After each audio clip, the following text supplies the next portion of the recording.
जिंदगी के आईने में सभी श्रोताओं को असीम सक्सेना का नमस्कार।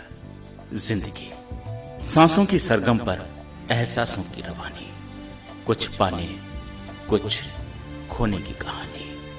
समय इंसान को बहुत कुछ देता है, बहुत कुछ हाथों से फिसल भी जाता है। जिंदगी में एक वक्त ऐसा भी आता है जब हम कुछ पल ठहरते हैं, जिंदगी के आईने में बीते हुए लम्हों को निहारने की कोशिश करते हैं। ऐसे में लबों पर कभी मुस्कुराहट थिरकती है तो कभी आंखों की कोर से आंसू भी झांकते हैं। ये आईने से अकेले में गुफ्तगू क्या है,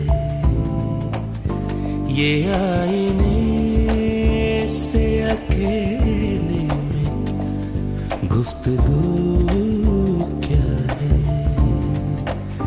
जो मैं नहीं हूँ तो फिर तेरे रूबरू क्या है, ये आईने से अकेले में गुफ्तगू क्या है। जिंदगी के आईने में श्रोताओं, इस श्रृंखलाबद्ध कार्यक्रम में इन दिनों आप जानी मानी हस्तियों से मुलाकात सुन रहे हैं। उनके जिंदगी के अनुभव हम जानने की कोशिश कर रहे हैं, जिससे कि उसका लाभ हम सभी अपने जीवन में भी उतार सकें। बहुत सारे कार्यक्रम आप तक पहुंच चुके हैं। आज की कड़ी में वो शख्सियत हमारे साथ है जिसका ताल्लुक रेडियो से रहा है। आकाशवाणी रामपुर को वर्षों तक उन्होंने सेवाएं दी हैं। ये आवाज जब आपके रेडियो सेट पर पहुंचेगी अब से बस कुछ ही देर बाद, तो आप खुद ब खुद जान जाएंगे, पहचान जाएंगे और आपको वो पुराने इंटरव्यूज याद आएंगे जो कभी ये लिया करते थे। इंटरव्यू लेने की एक अद्भुत शैली थी उनकी, अपनी एक पहचान थी और अपना एक नाम था। हम बात कर रहे हैं श्री राजेश कुमार जी की। राजेश जी, कार्यक्रम में हम आपका स्वागत करते हैं। बहुत बहुत धन्यवाद असीम जी। आकाशवाणी रामपुर के आप जाने माने ब्रॉडकास्टर हैं और वर्षों आपने दिए हैं आकाशवाणी रामपुर को, इसके कार्यक्रमों को। हम आपसे आपके बचपन की तरफ से शुरुआत करना चाहेंगे कि बचपन किस तरह के माहौल में बीता और फिर रेडियो से जुड़ना किस तरह से हुआ। असीम जी, मैं लखनऊ का रहने वाला हूँ जी, और 25 दिसंबर यानी बड़े दिन को मेरी पैदाइश हुई थी। और अब की जो 2013 में मैं 71 वर्ष का हो जाऊंगा।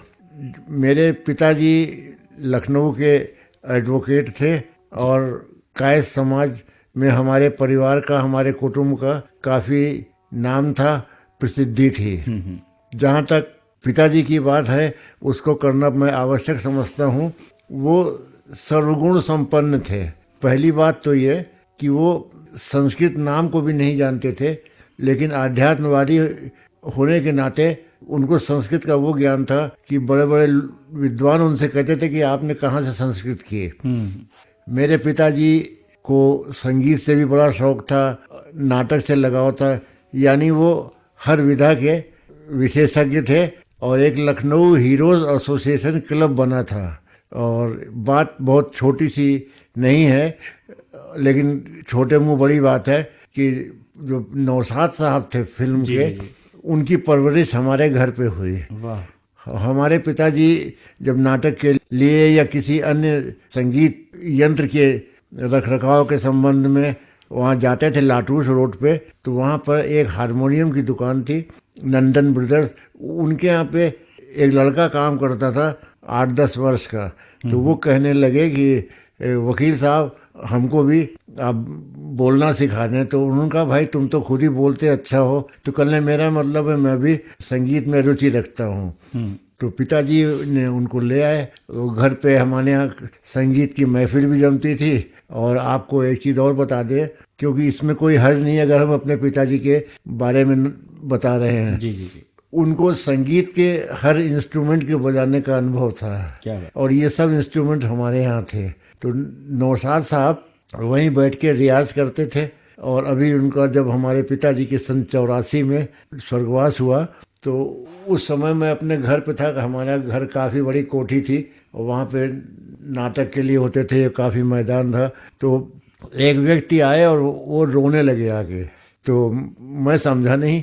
तो जब मैं पास में गया तो कहने लगे कि आज मैं रो यूँ रहा हूँ, अब मैं किसको पुकारूंगा। क्या बात है। हम अपने भाई साहब को पुकारते थे, अब आज हम किसको पुकारेंगे। और लेकिन फिर भी उनकी इतनी कृपा थी कि उनके मरणोपरांत भी वो हमसे संपर्क में रहे। इसके अलावा हमारे यहाँ नाटक के कलाकार, लखनऊ हीरोज एसोसिएशन के नाटक थे, वो भी काफ़ी प्रसिद्धि के थे। जी जी। और पिताजी को स्पोर्ट्स में भी बड़ा शौक था और लखनऊ विश्वविद्यालय के वो हॉकी के कप्तान रह चुके थे अपने ज़माने के।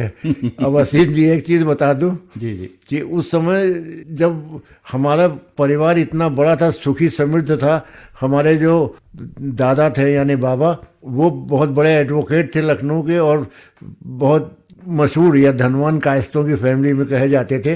तो जब हमारे पिताजी की बारात लखनऊ से उन्नाव गई तो पूरी रेलगाड़ी रिजर्व होके गई थी। अच्छा। और विशेष रूप से उसमें हॉकी की पूरी टीम थी लखनऊ विश्वविद्यालय की। और वहाँ पे तब 1-2 दिन की बात नहीं होती थी, 1 हफ्ते ये लोग रुके थे उन्नाव में और उसमें खूब राग रंग हुआ, सांस्कृतिक कार्यक्रम हुए और उसके हिसाब से ये लौट के आए। तो ये तो हमने अपना बता दिया। और हमारे जो ताऊ जी थे वो लखनऊ के पहले मेयर रह चुके थे जनसंघ से। अच्छा। चौधरी राजकुमार एडवोकेट। कुछ ऐसा संयोग है कि वहाँ पे न चाहते हुए भी या न किसी से कहें, उसके बाद ही देखा कि लखनऊ की जो महापौरशिप थी, नगर प्रमुख, वो हमारे ही रिश्तेदार परिवार के उसमें रहे। अभी भी हमारे डॉक्टर SC राय साहब हैं, वो 11-12 साल वहाँ पे लखनऊ के नगर प्रमुख रहे। एक बहुत सुंदर वातावरण में आपका बचपन बीता, जिसमें संगीत के सुर भी थे, जिसमें खेल की भावना भी थी और जो वकालत वाले तौर तरीके हैं वो भी थे। तो इन सब गुणों का समावेश जाहिर सी बात है आपकी शख्सियत में भी हुआ होगा। आपको इन सब में से कौन सा अच्छा लगा और फिर आपने बचपन में किस तरफ रुझान देना शुरू किया? होता यह था कि हमारे यहाँ शाम को हमारे पिताजी के जो मित्र थे और भी साथ के वकील थे, वो घर आके बैठते थे। तो उस समय ये नहीं था कि बच्चों का आगे ये बात न कहें, तो हम लोग बड़े चाव से सब सुनते थे। तो आज हम वहाँ से हमको बहुत कुछ सीखने को मिला। अब उदाहरण के लिए अगर हम किसी बड़े से बात करते हों या बड़ा हमसे बात कर रहा है गुरुजन और हम घड़ी देखने लगे तो उसको, वो उस जमाने के लोग कहते थे ये बदतमीजी है। जी। तो हमको एक आध बार इसके लिए झिड़की भी मिली। अच्छा। कहते थे कि जब, और दूसरी चीज ये, कभी किसी से बुरी जबान ना बोलो। अगर तुम किसी को कुछ दे नहीं सकते तो उससे कुछ छीनने का हक नहीं है। क्या बात है, क्या बात। तो हम वहाँ पर रहे तो हमारे पिताजी कहा करते थे कि हम ये नहीं चाहते कि तुम बहुत बड़े अधिकारी बनो या कुछ कर्मचारी बनो, जिस पद पे भी रहो और जिस जगह बैठो तो तुम्हारे पास जो व्यक्ति काम के लिए आए तो ये सोच के काम करो कि अगर तुम उसकी जगह बैठे हो तो कैसा व्यवहार चाहते हो। बहुत सुंदर। तो ये सब चीज़ें जो हैं आज के ज़माने में, भौतिक युग में लोग इसको महत्व नहीं देते, लेकिन मैं ये समझता हूँ जो संस्कार दे गए वो कभी नहीं मिल सकते कहीं भी। राजेश जी, आपका छात्र जीवन भी बड़ा सक्रिय रहा है। आपके जो अनुभव हैं लखनऊ विश्वविद्यालय के वो भी बहुत रोमांचक हैं। तो अपने छात्र जीवन के बारे में। ऐसा था, सन 64 में हमने लखनऊ विश्वविद्यालय में प्रवेश लिया और उस समय एक नए लड़के को जो छात्र आया उससे उम्मीद नहीं की जाती थी, लेकिन हमारे इन सांस्कृतिक गतिविधियों में काफ़ी रुचि रही। तो हमारे जो वहाँ लखनऊ विश्वविद्यालय के JK इंस्टीट्यूट के डायरेक्टर थे डॉक्टर सुशील चंद्रा साहब, वो कहा करते थे कि ये मास्टर ऑफ कल्चरल प्रोग्राम है। और जब हमारा एग्जामिनेशन हुआ अंतिम MSW की परीक्षा का, तो जब पटना यूनिवर्सिटी से आए थे कोई सिन्हा साहब, तो उन्होंने कहा क्या पूछा जाए इनसे साहब, तो कहने लगे इनसे आप सब्जेक्ट के बारे में तो कम पूछिए, ये हमारे यहाँ के जितने कल्चर प्रोग्राम हुए वो सब इन्हीं के उस पर हुए। तो ये हमारे लिए बहुत बड़ा कॉम्प्लीमेंट था उनका। और हम गवर्नमेंट जुबली इंटर कॉलेज में हमने पढ़ा और वहाँ के बाद फिर हम विश्वविद्यालय आए। और विश्वविद्यालय में सन 1967 में हमने समाज कार्य में MA किया। जी। और उसके बाद फिर हम लखनऊ मेडिकल कॉलेज के जो मानसिक रोग चिकित्सा विभाग था, साइकियाट्री डिपार्टमेंट, वहाँ एक रिसर्च स्कीम में हमने 2-3 साल काम किया। और एक्स टीबी पेशेंट की स्कीम थी, rehabilitation of x TB patients, वहाँ भी हमने काम किया। अब आपको हम ये बताएं, हमारे जो अध्यक्ष थे समाज शास्त्र के, उनके और जो प्रदेश के कारागार निरीक्षक थे, आईजी प्रिजन्स, उनके अच्छे संबंध थे।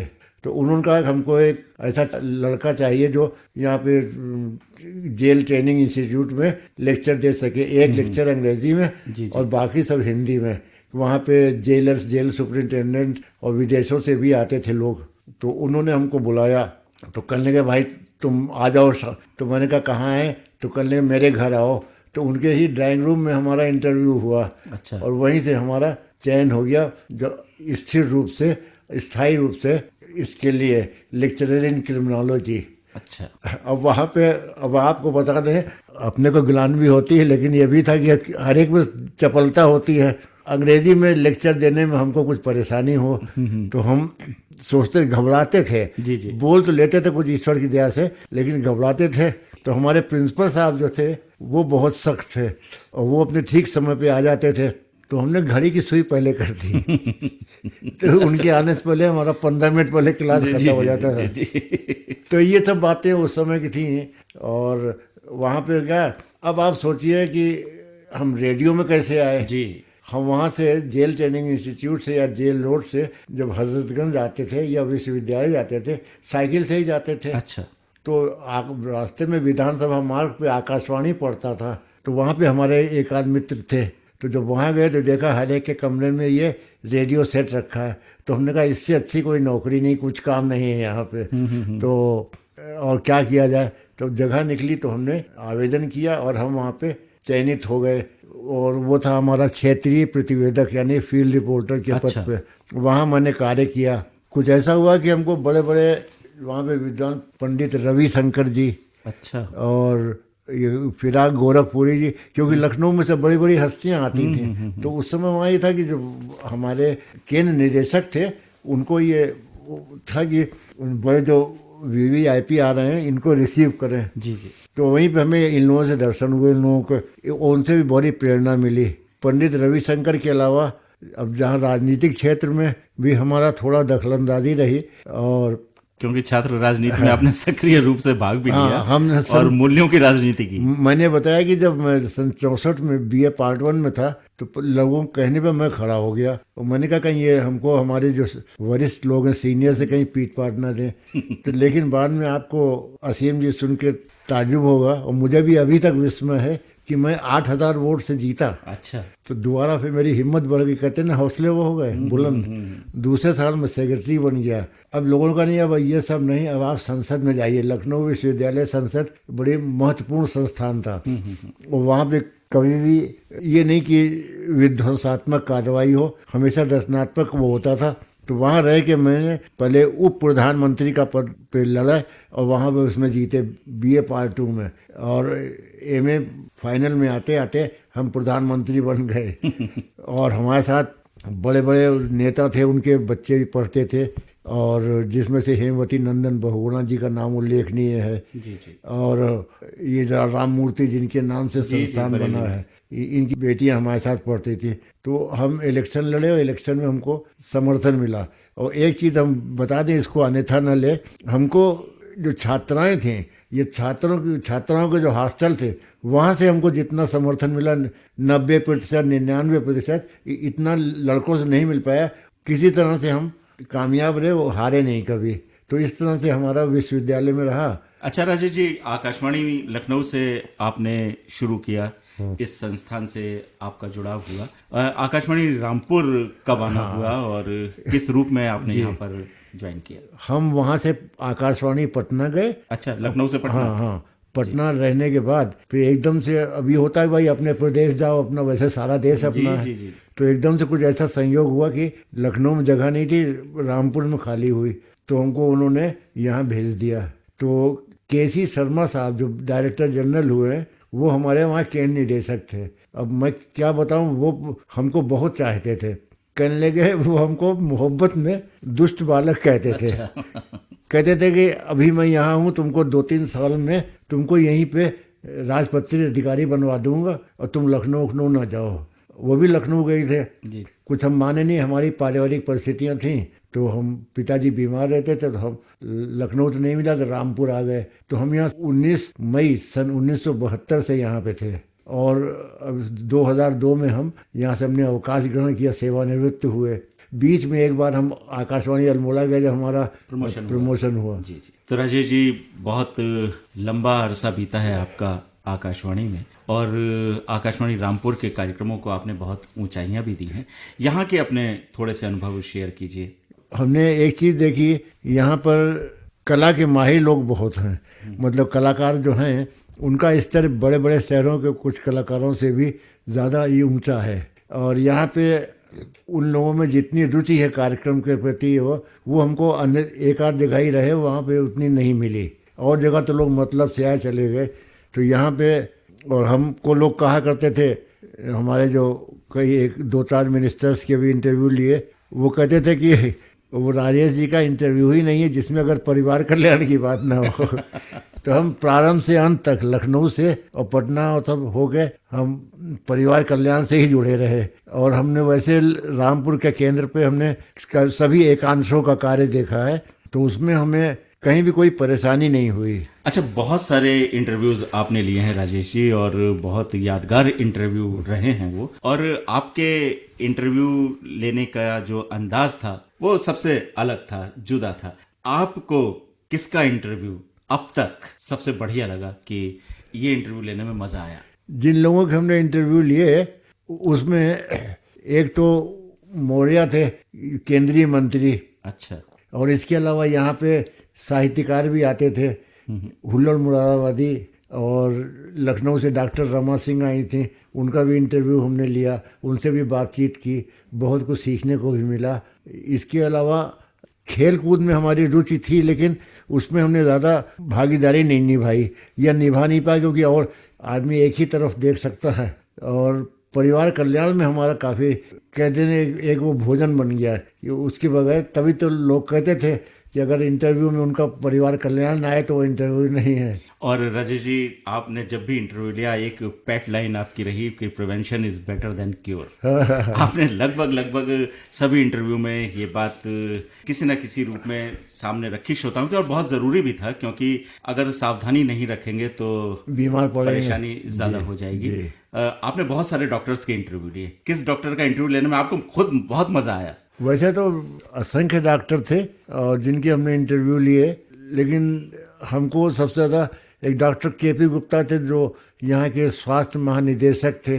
और कुछ एक बात ये भी थी कि जो पहले यहाँ मुख्य चिकित्सा अधिकारी रहा इस मंडल में, वही होके जो वहाँ गया तो उसने उतना ही हमको भी वो सम्मान दिया। केपी गुप्ता साहब थे, उनसे मिला। और दूसरे डॉक्टर दिनेश जौहरी जो बरेली में हैं, इनसे भी लिया, इनसे इंटरव्यू लिया। अच्छा, कुछ डॉक्टर से इंटरव्यू लेने में हम घबराते थे।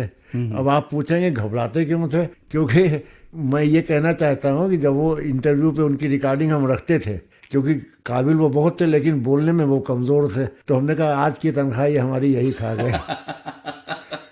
तो ऐसे भी डॉक्टर्स थे, लेकिन हमारा सबसे व्यवहार अच्छा रहा, और अब अंदर से कोई शिकायत रखे ऐसी कोई नहीं थी। जी जी। सबसे बड़ा स्नेह भाव रहा। और यहाँ पे उर्दू कार्यक्रम को भी हमने थोड़े दिन देखा, अब चाहे मजबूरी में ही दिया गया, तो उसको भी क्योंकि लखनऊ के रहने वाले हैं, वो हमारे घर का वातावरण जो था, हमारे फादर अरेबिक और पर्शियन से थे, तो उन्होंने कहा कि हम तुमको उतना काबिल तो नहीं बना पाए क्योंकि आज की एजुकेशन में तुम उसमें आगे नहीं बढ़ सकते, लेकिन फिर भी हमें बहुत कुछ किया। राजेश जी, जो आकाशवाणी में काम करने वाले हैं उनके घर वालों को उनसे बहुत शिकायत रहती है। इनके लिए पहली प्राथमिकता आकाशवाणी है, घर को ये लोग भूल जाते हैं। और एक तरह से कुछ लोग सौतन भी कहते हैं। तो आपने किस तरह से तालमेल बैठाया? अरे साहब, हमारे साथ तो ये था कि चंदौसी में गणेश चौथ का मेला लगता है जी। उस साल वहाँ पे कुछ दुर्भाग्यपूर्ण घटना हो गई थी, तो जब जाने लगे तो हमसे सबसे कह दिया कोई नहीं जाएगा। जी जी। हम तिलक कॉलोनी में रहते थे, तो वहाँ पे एकदम से वो जोशी जी यहाँ के निदेशक थे, तो वो कहने लगे अगर तुम हिम्मत दिखा दो, क्योंकि हम तुमको छेड़ तो सकते नहीं, कारण ये कि अभी वहाँ पे ऐसा हो चुका है और लोग जाना नहीं चाह रहे हैं। तो मैंने कहा मैं चला जाऊँगा। तो कहने कैसे? मैंने कहा वो मुझ पर छोड़िए। तो मैं जब इतवार का दिन था या छुट्टी का दिन, मैं उठा, जूते या चप्पल मैंने अपने हाथ में लिया और बाहर निकल आए, और उसके बाद हम चंदौसी आ गए, रिकॉर्डिंग करके चले आए। कई बार ऐसा हुआ रात में 10-11 बजे तक यहाँ डबिंग में ही रहते, जैसे अरे आपके हम क्या मुकाबला करें, आप लोग तो बहुत कर्मशील हो।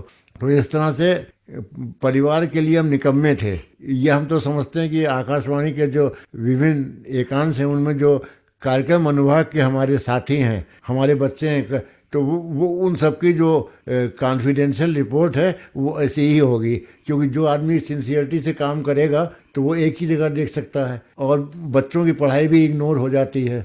आपकी सफलता में आपके जीवन साथी की क्या भूमिका रही है? नहीं, जीवन साथी ने कभी एतराज़ नहीं किया, उन्होंने कोई वो नहीं किया, लेकिन उनको भी जब पति पत्नी है, परिवार का दायित्व निभाना है, दायित्वों का निर्वहन करना है, तो उस बीच में वो भी चाहते हैं भागीदारी हो जी। भागीदारी वही चाहती थी कि बच्चों को हम कभी पढ़ाएं बैठ के कुछ।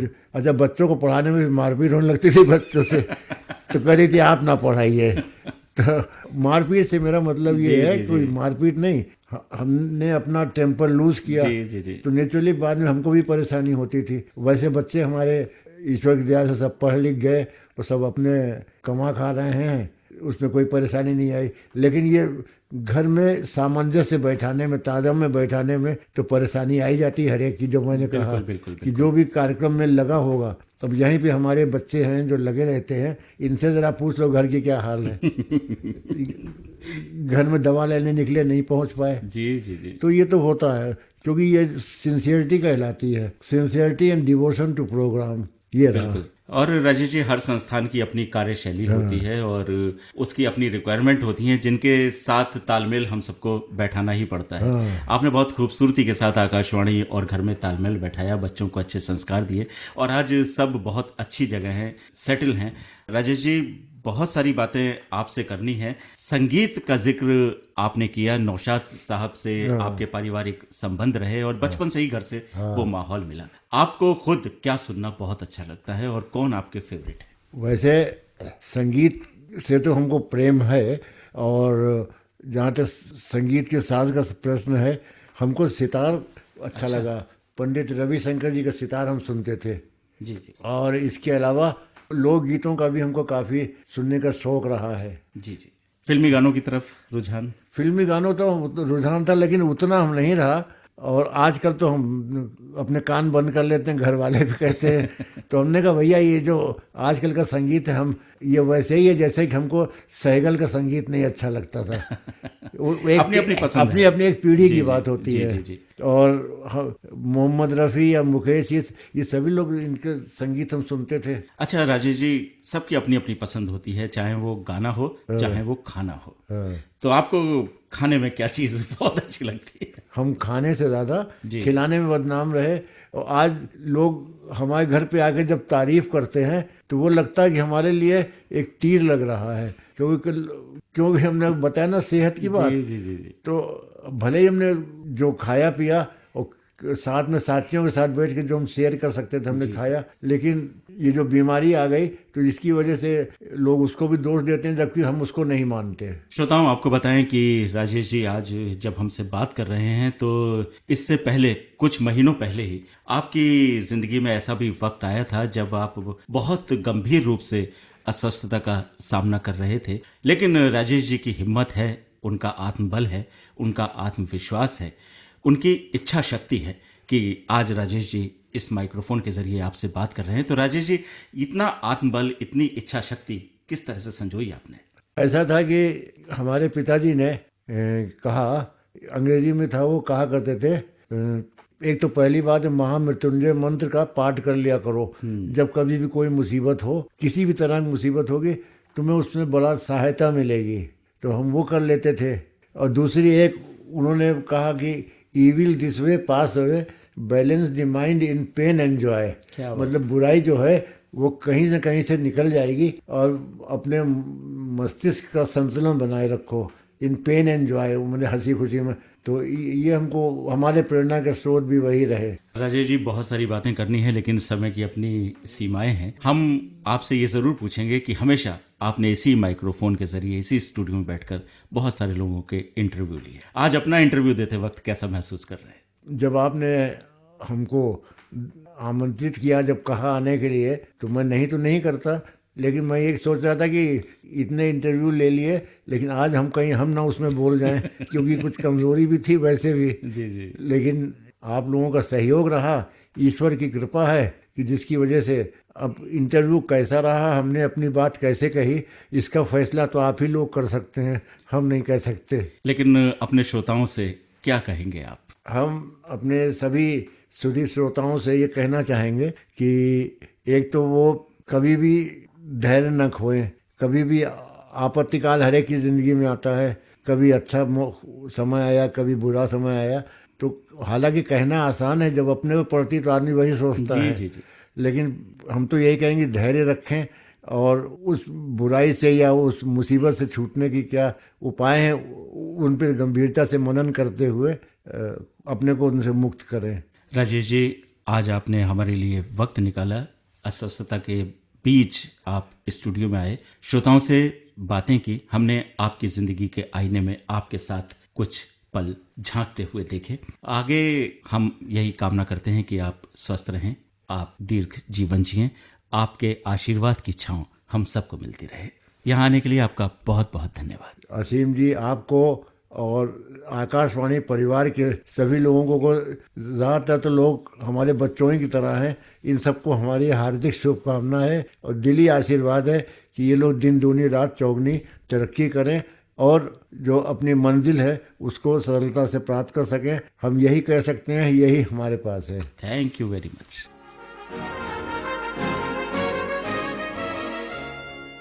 श्रोताओं, ये थी जिंदगी के आईने में कार्यक्रम की आज की कड़ी। असीम को आज्ञा दीजिए, नमस्कार। ये आईने से अकेले में गुफ्तगू क्या है,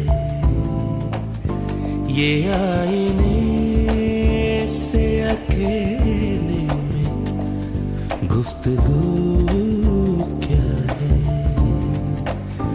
जो मैं नहीं हूँ तो फिर तेरे रूबरू क्या है, ये आईने से अकेले में गुफ्तगू